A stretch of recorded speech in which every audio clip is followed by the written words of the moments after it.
The problem with being a financial crimes investigator for the U.S. Treasury Department is that your family never understands why you have unusual things in your home. Cash and unmarked bills. Documents with serial numbers. Evidence bags with chain of custody labels. To them, it all just looks like money and paperwork. To me, it's the difference between solving federal crimes and going to prison. I'm Jennifer Hayes, 32 years old, and I've worked for Treasury's Financial Crimes Enforcement Network, FinCEN, for 7 years. I investigate money laundering, fraud, counterfeiting, and financial crimes that cross state and international borders. My security clearance is top secret. My cases involve tracking millions of dollars through shell corporations, offshore accounts, and criminal enterprises. And sometimes, my cases require me to temporarily store evidence at my residence while we prepare for raids and arrests. Which is how I ended up with $50,000 in marked bills sitting in my home safe 2 weeks ago. My family has never understood what I do. They know I work for the government. They know I investigate financial crimes. But to them, that sounds like I'm some kind of accountant who tracks down people who don't pay their taxes. My older brother Daniel runs a construction company that's been struggling for 3 years. My younger sister Beth is a schoolteacher drowning in student loans. My parents are retired on a fixed income, constantly stressed about money. And then there's me, unmarried, childless, living alone in a nice condo in Alexandria, Virginia. To them, I'm the one who has it easy because I have a government job with job security and benefits. They've never understood that my job involves putting away people who threaten the financial stability of the entire country. That I work 60-hour weeks tracking criminal enterprises. That I can't discuss my cases, my evidence, or the very real dangers involved in investigating people who move millions in illegal funds. 6 months ago, Daniel had started asking me for money. His construction business was failing. He'd lost 2 major contracts. Workers were threatening to quit over unpaid wages. Just a loan, he'd said over family dinner. $20,000. I'll pay you back in 6 months when this big contract comes through. Daniel, I can't, I'd said carefully. I don't have that kind of liquid capital available right now. That was technically true. My money was invested, tied up in retirement accounts, not sitting around for emergency loans. You work for the government, he'd protested. You make good money. You don't have kids or a mortgage. Where's all your money going? That's not really your business, I'd replied gently. But I'm not in a position to loan you that amount right now. Mom had frowned. Jennifer, your brother is in trouble. Family helps family. I understand that. But I genuinely don't have $20,000 to give him right now. Dad had shaken his head, disappointed. When did you become so selfish? I'd let it go. What else could I do? I couldn't explain that my savings were modest because I'd spent the last 2 years helping Beth pay off her student loans.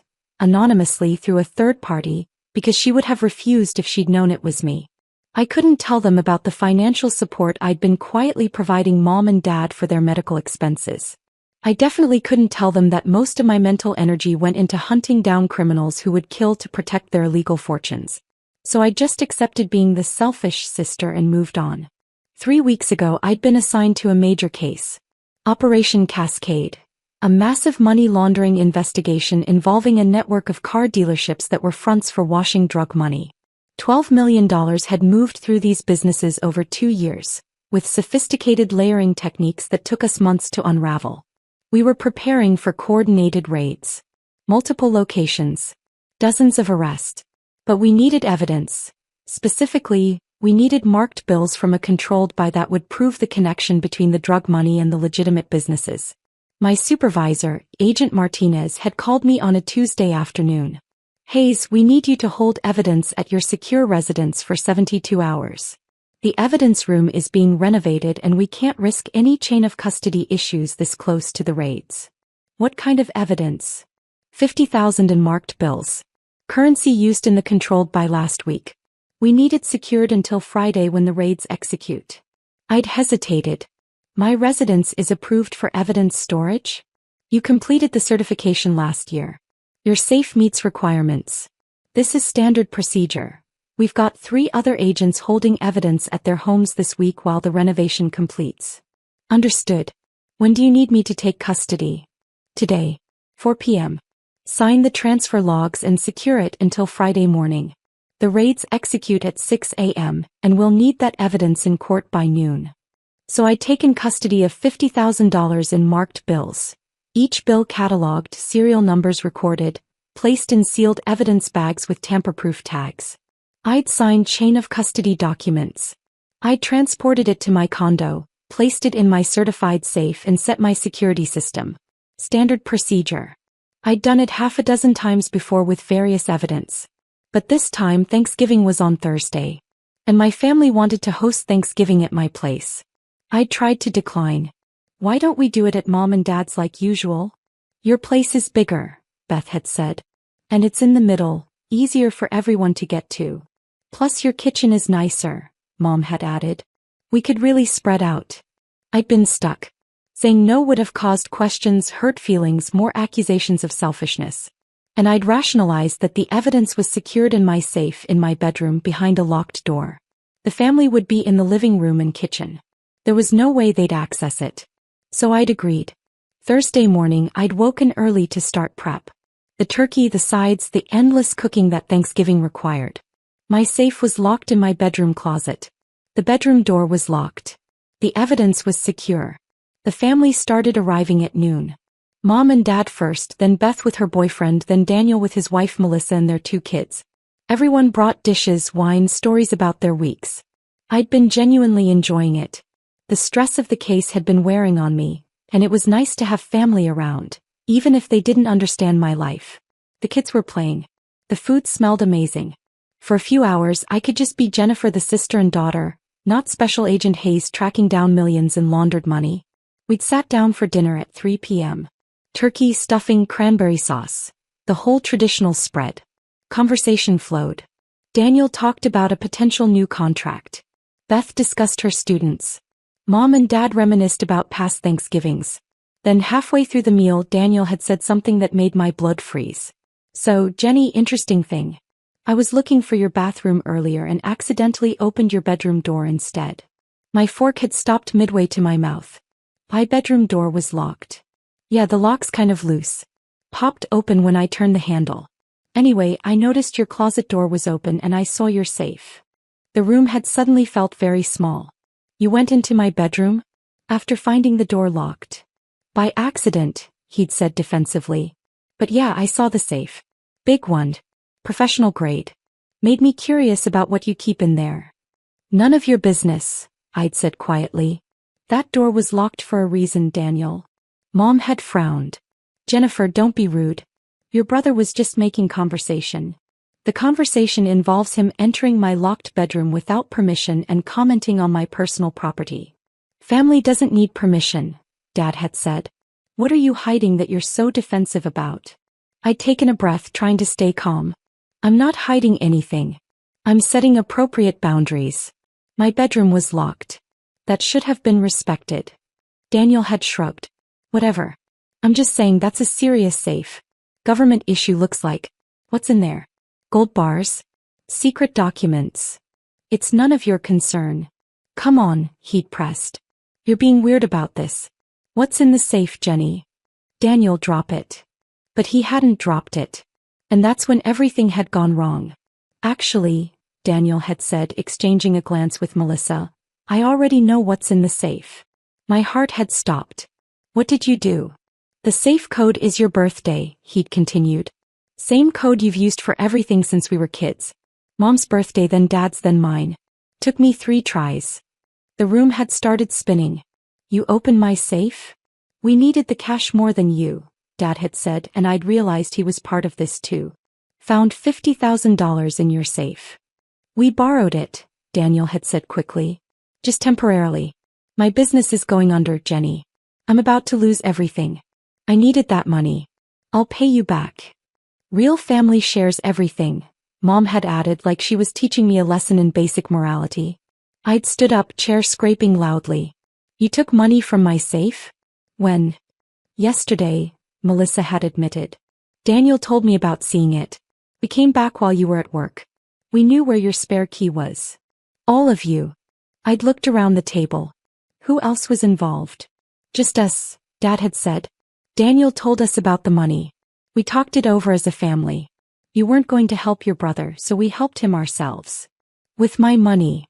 With cash you had sitting in a safe, Dad had corrected. Not invested, not in the bank. Just sitting there.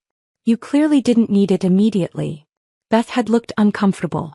I didn't know about this, she'd said quietly. This is the first I'm hearing of it.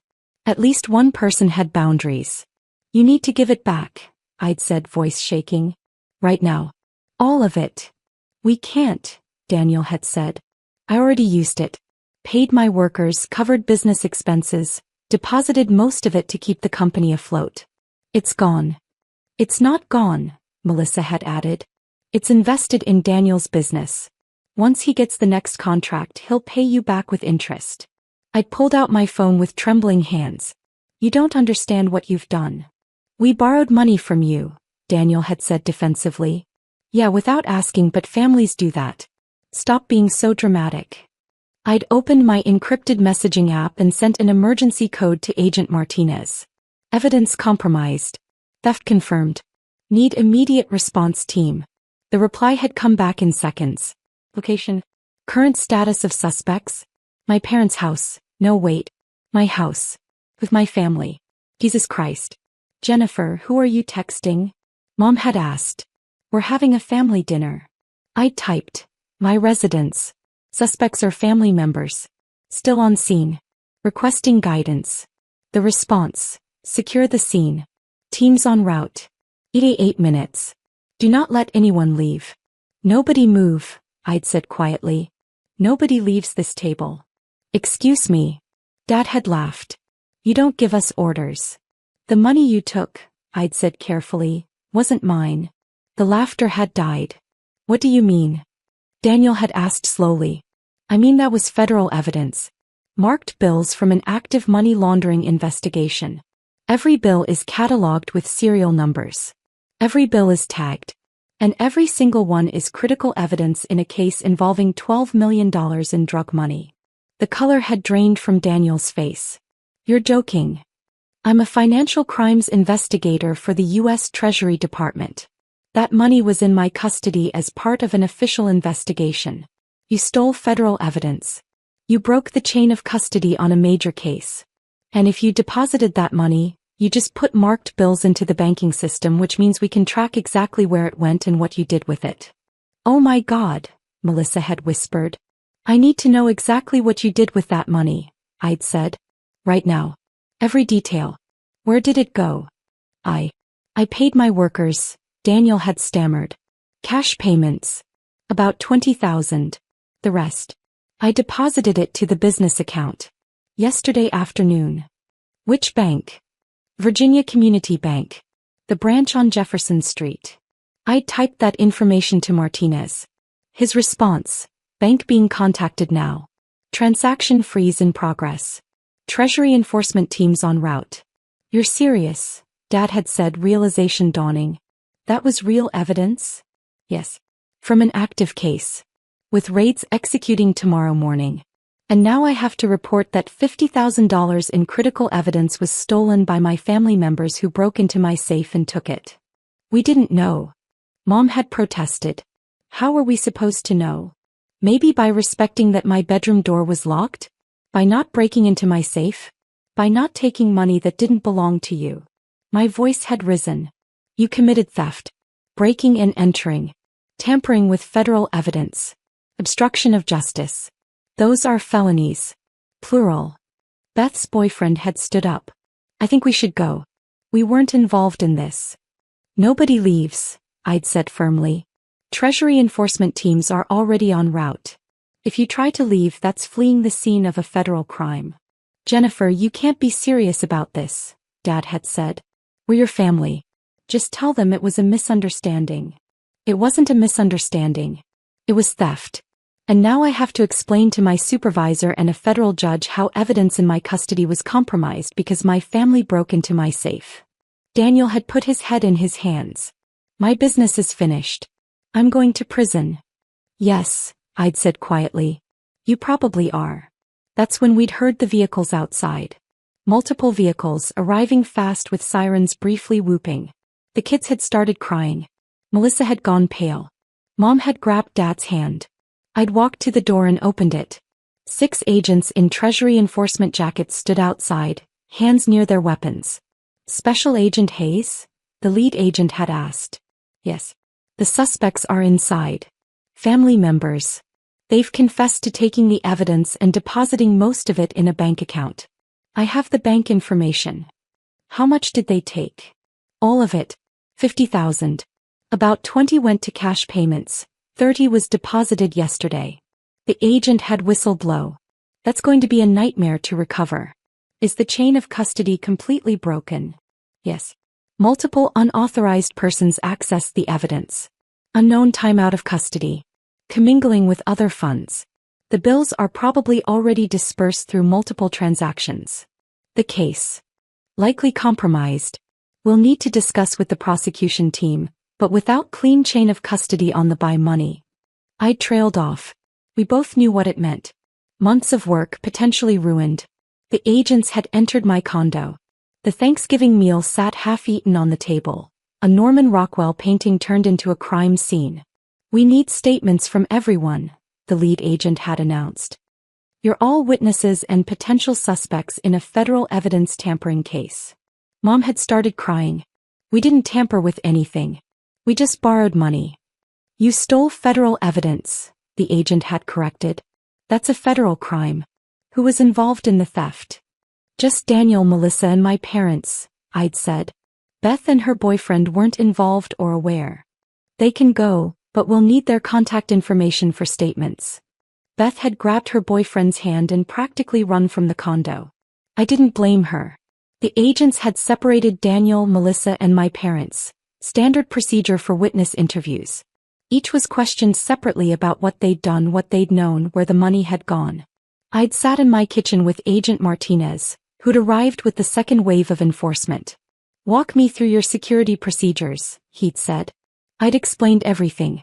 The evidence transfer, the certified safe, the locked bedroom. I'd explained about Thanksgiving, about my decision to host, about my brother's unauthorized entry to my bedroom. And they had your spare key? Yes. I didn't know they knew where it was. Safe combination? Family birthdays. I know, it's a stupid combination. I thought being in my locked apartment was sufficient. Martinez had rubbed his face. Hayes, this isn't your fault. You followed procedure. The safe was certified, the evidence was secured. You had no reason to expect family members would commit breaking and entering. But they did. And now the case is compromised. Maybe. The bills are marked, we can track them. If your brother deposited 30,000, we can freeze that account, trace the transactions, potentially recover most of it. The 20 in cash payments is trickier, but we can identify the recipients and recover the bills. It's not ideal, but it might not be case ending. And my family? He'd looked at me seriously. They're going to be arrested. Federal charges. This isn't something we can sweep under the rug, Hayes. They stole evidence in an active investigation. That's mandatory prosecution. I know. Are you okay with that? I'd thought about Daniel's struggling business. About my parents' limited retirement income. About the legal fees they'd face, the criminal records, the consequences that would follow them forever. And then I'd thought about the $12 million in drug money we were trying to trace. About the criminal enterprise we were trying to dismantle. About the precedent it would set if federal agents' family members could steal evidence without consequences. Yes, I'd said. I'm okay with that. The interviews had taken 4 hours. By the time the agents finished, it was nearly midnight. The Thanksgiving dinner had long since gone cold. Daniel, Melissa, and my parents were arrested and taken into federal custody. Charges included theft of government property, tampering with evidence, and obstruction of justice. Bail was set at $100,000 each. Money none of them had. I'd sat alone in my condo that night looking at the ruined Thanksgiving dinner and cried for the first time in years. The next morning, the raids on Operation Cascade had executed as planned. But without the clean chain of custody on the marked bills, the prosecution was more complicated. We could still trace the money, still prove the laundering scheme, but the defense attorneys would have a field day with the compromised evidence. Agent Martinez had pulled me aside after the morning briefing. The good news is we've recovered about 42,000 of the 50. Your brother's bank account was frozen before he could spend most of it. We've identified most of the workers who received cash payments and recovered those bills. 8,000 is still unaccounted for, but we're working on it. What about the case? Prosecution thinks they can work with it. The marked bills are documented evidence of commingling, which actually helps prove the money laundering charge. It's not what we wanted, but it's not case-ending. The defense will argue chain of custody issues, but we've got enough other evidence to make the charges stick. And my family? Your brother and sister-in-law are facing 5 to 7 years. Your parents, given their age and lack of criminal history, are looking at reduced charges, possibly probation and restitution. But they all need lawyers. Good ones. I'd nodded numbly. Hayes, take some time off. This is trauma. Family arrest situations are brutal. I'm fine. You're not fine. Nobody's fine after arresting their own parents. Take a week. See the department therapist. That's an order, not a suggestion. So I'd taken the week. But I hadn't seen the therapist, not yet. I'd spent 7 days in my condo, avoiding calls from extended family members demanding to know how I could do this, how I could let my parents be arrested, how I could be so heartless. Beth had come by on day 3. She'd hugged me without speaking, then left a casserole and some wine. The only family member who understood that I hadn't had a choice. Daniel's lawyer had called on day 5. Miss Hayes, I'm representing your brother. He's willing to take a plea deal, reduce charges in exchange for full cooperation and restitution. Talk to the prosecution, I'd said. I'm not involved in plea negotiations. He wanted me to tell you he's sorry. He didn't understand what he was taking. That doesn't make it not theft. I know. But he wanted you to know. I'd hung up without responding. Mom had called from jail on day 6, collect call from the detention center. I'd almost declined it, but curiosity had won. Jennifer, please, she'd said, voice breaking. Help us. Talk to your boss. Tell them we didn't understand. You understood enough to know it was theft, I'd replied. You understood enough to plan it, break into my apartment, open my safe and take money that wasn't yours. We thought it was yours. It was in a government-certified safe in the home of a federal agent. What did you think it was for? We needed the money, she'd sobbed. Daniel's business is his whole life. We were trying to save him. By stealing federal evidence. Mom, do you understand what you've done? Not just to yourselves but to my case? To my career? I'm under investigation now because evidence in my custody was compromised. We didn't think. Exactly. You didn't think. You saw money and took it. And now you're in jail facing felony charges. Please, Jennifer. We're your parents. And I'm a federal agent who took an oath. That oath doesn't have an exception for family members. She'd cried until the call time expired. 3 weeks later, I sat in the prosecution's office while they outlined the plea deals. Daniel would plead guilty to theft of government property and obstruction of justice. 42 months in federal prison followed by 3 years supervised release, and full restitution of $50,000 plus investigation costs. Melissa would plead guilty to conspiracy and accessory charges. 24 months in prison, supervised release and joint restitution. Mom and Dad, given their age and minimal involvement, would plead guilty to misdemeanor theft charges. No prison time but 3 years probation, $10,000 fines each and restitution payments. What about the case? I'd asked. Operation Cascade? Complicated but viable, the prosecutor had said. The defense is arguing chain of custody issues, but we're using the marked bills your family spent as evidence of money laundering, showing how easily drug money integrates into legitimate commerce. It's actually strengthening part of our argument. So my family's crime helped the case? In a weird way, yes. Doesn't excuse what they did, but there's irony there. I'd left that meeting feeling hollow. My family had committed crimes that both hurt and helped the case.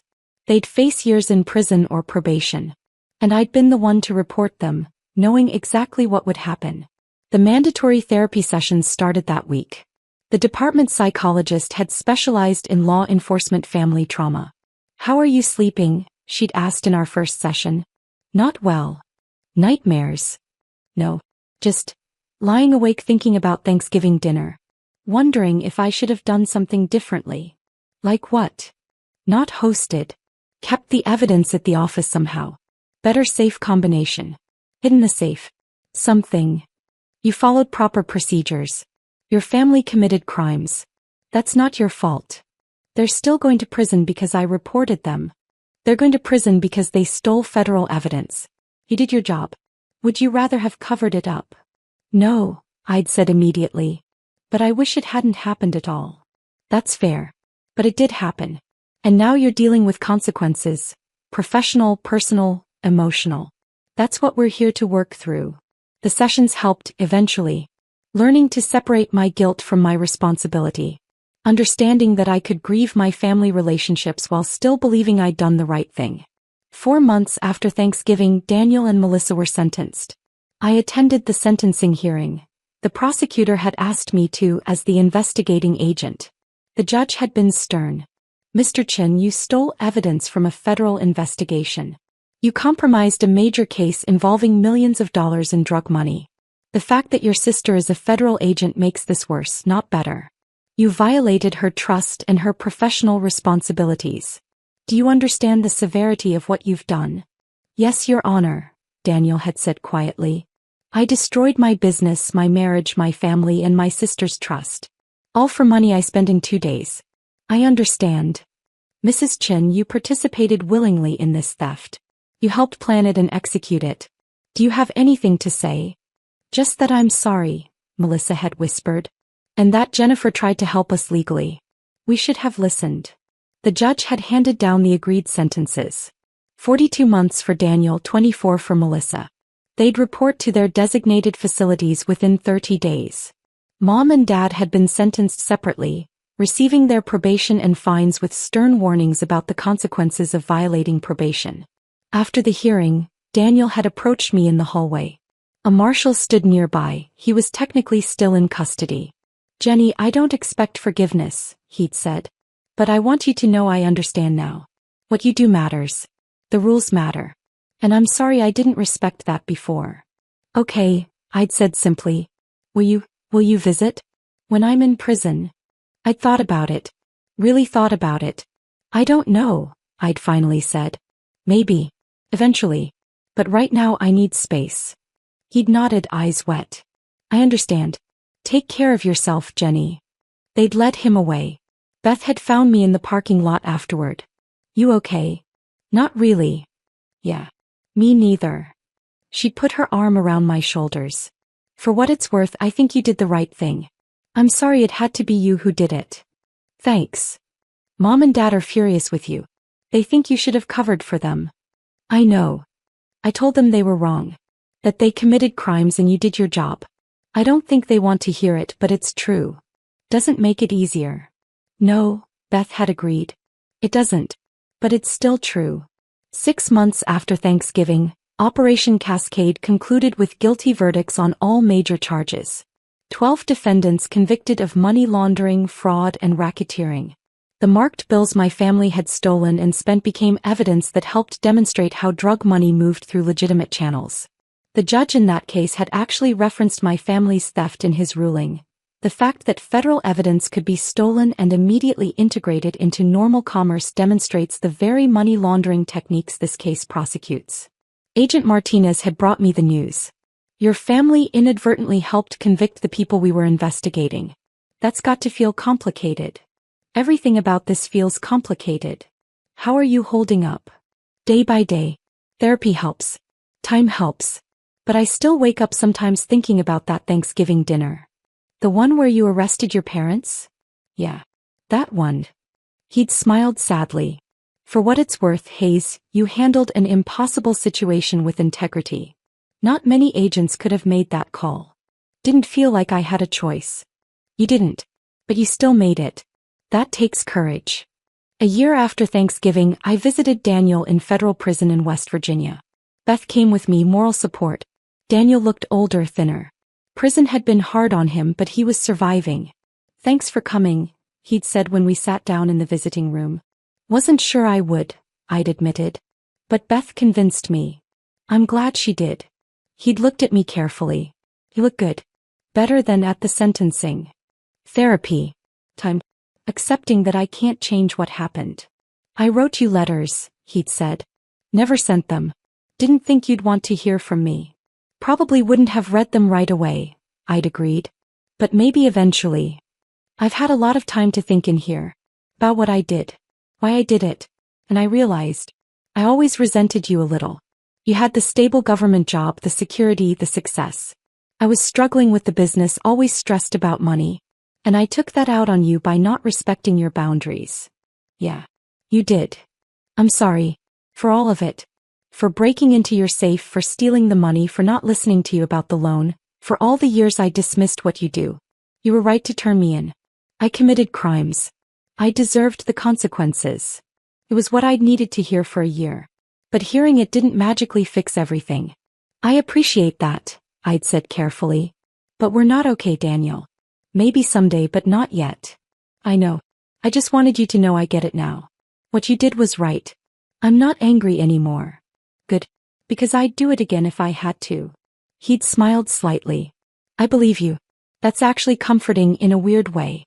Knowing you have principles you won't compromise, even for family. We talked for the rest of the visit.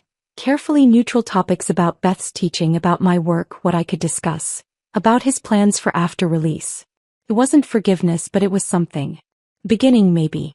Mom and Dad never came around. They completed their probation, paid their fines and restitution, but they never forgave me for not covering for them. The last time I'd spoken to Dad, he'd said, "You chose your job over your family." I don't know if I can forgive that. I'd replied, I chose my oath over protecting criminals. Even if those criminals were family. And I can live with that. We hadn't spoken since. Beth and I stayed close. She was the only family member who fully understood that I'd been in an impossible position and had chosen the only ethical path available. 2 years after Thanksgiving, I received a promotion. Supervisory Special Agent, leading a team of Financial Crimes Investigators. The promotion included a commendation for exceptional integrity in the face of personal hardship. The commendation cited my handling of the evidence theft, my immediate reporting, my cooperation with the investigation. It praised my commitment to duty even when that duty required tremendous personal sacrifice. I kept the commendation in my desk drawer, not displayed. Some achievements feel too complicated to celebrate. My therapist asked me once if I regretted what I'd done. No, I'd said. But I regret that it had to happen. I regret that my family put me in that position. I regret that doing the right thing cost me most of my family relationships. But not the choice itself. Not the choice itself. If I'd covered it up, I'd have violated my oath, compromised an investigation, and become a criminal myself. That's not who I am. Even if it means being alone. I'd thought about that. Really thought about it. Even then, I'd said. Because integrity isn't about doing the right thing when it's easy. It's about doing the right thing when it costs you everything. And it had cost me nearly everything. But I still had my integrity. My career. My self-respect. The knowledge that when tested I'd chosen principle over comfort, duty over family loyalty, justice over personal cost. Some people would say that makes me cold. Heartless. That I chose wrong. But somewhere 12 people were in prison for money laundering because Operation Cascade succeeded. Millions in drug money had been seized. A criminal enterprise had been dismantled. And none of that would have happened if I'd covered up my family's theft. So yes, I'd lost my family. But I'd kept my integrity. And in the end, that was the only choice I could live with. Even if it meant living with it alone.